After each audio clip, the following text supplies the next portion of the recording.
तो ये बात हमेशा याद रखें कि अगर आप यूरोप आ रहे हैं या स्पेशली जर्मनी आ रहे हैं। बिस्मिल्लाहिर्रहमानिर्रहीम, अस्सलाम वालेकुम। मैं इस वक्त बस स्टेशन पे मौजूद हूं और आपसे वीडियो के जरिए मुखातिब हूं। आज की वीडियो में मैं आपको कुछ ऐसा बताने वाला हूं जो मेरा ज़ाती तजर्बा है, मेरा ज़ाती एक्सपीरियंस है यहाँ पे जितना भी मुझे टाइम हुआ है यूरोप के अंदर।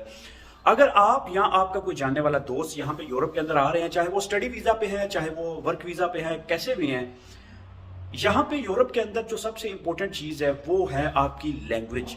लैंग्वेज किसी भी मुल्क के अंदर आप चले जाएं, उसकी जो बेसिक लैंग्वेज होती है, जो उसके जो लोग हैं वो नॉर्मली यूज करते हैं ऑफिस के अंदर या किसी भी और जगह पे, वो बहुत ही मायने रखते हैं, स्पेशली यूरोप के अंदर। क्योंकि यूरोप के अंदर इंग्लिश बोलने का रुझान बहुत ही कम पाया जाता है।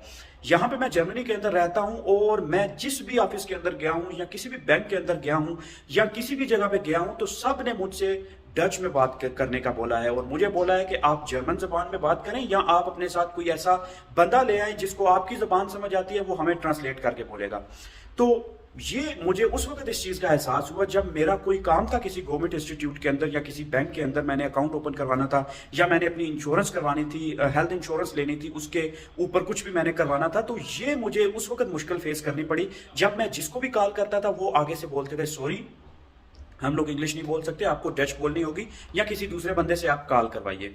तो ये बात हमेशा याद रखें कि अगर आप यूरोप आ रहे हैं या स्पेशली जर्मनी आ रहे हैं, तो मोस्ट इंपॉर्टेंटली आप कोशिश ये कीजिएगा कि आपके पास कम से कम A1 लैंग्वेज का जो सर्टिफिकेट है वो जरूर होना चाहिए। आपके पास A1 होगा, बेसिक कम्युनिकेशन आपके पास होगी, तो आप यहाँ पे इजीली कम्युनिकेट कर सकेंगे लोगों के साथ। और सबसे इंपॉर्टेंट चीज जो आप कहते हैं कि हम वहां पे जाएंगे, हम वहां पे जॉब ढूंढ लेंगे, जॉब इजीली मिल जाएगी, तो ऐसा बिल्कुल भी नहीं है। आसानी से जॉब नहीं मिलती है, स्पेशली आप यहाँ पे जब छोटे शहरों के अंदर रहते हैं, जैसे ऐसी स्टेट्स जहाँ पे जर्मन लैंग्वेज प्रेफर की जाती है और उसी को बोला जाता है और ज्यादातर लोग इंग्लिश से नावाकिफ हैं, बहुत कम लोग इंग्लिश बोलते हैं, वहां पे आपको ये लैंग्वेज बहुत ही काम आएगी। अगर आपके पास लैंग्वेज नहीं है, आपको जॉब ढूंढने के लिए बहुत ही मसले दरपेश होंगे, बहुत टेंशन, बहुत परेशानी आपके साथ बन सकती है।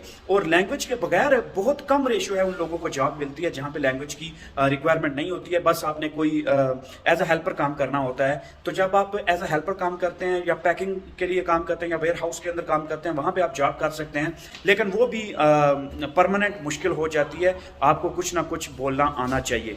ये एक नंबर जो लैंग्वेज है। दूसरे नंबर पे ड्राइविंग लाइसेंस है, जो कि बहुत ही ज़रूरी चीज़ है ड्राइविंग लाइसेंस यहाँ पे करना। और ड्राइविंग लाइसेंस वो लोग यहाँ पे ज़रूर करते हैं जिन लोगों को यहाँ पे रहना लॉन्ग टर्म रहना पड़ता है। और मज़ीद डिटेल्स जो आएंगे मैं आपके साथ शेयर करूँगा।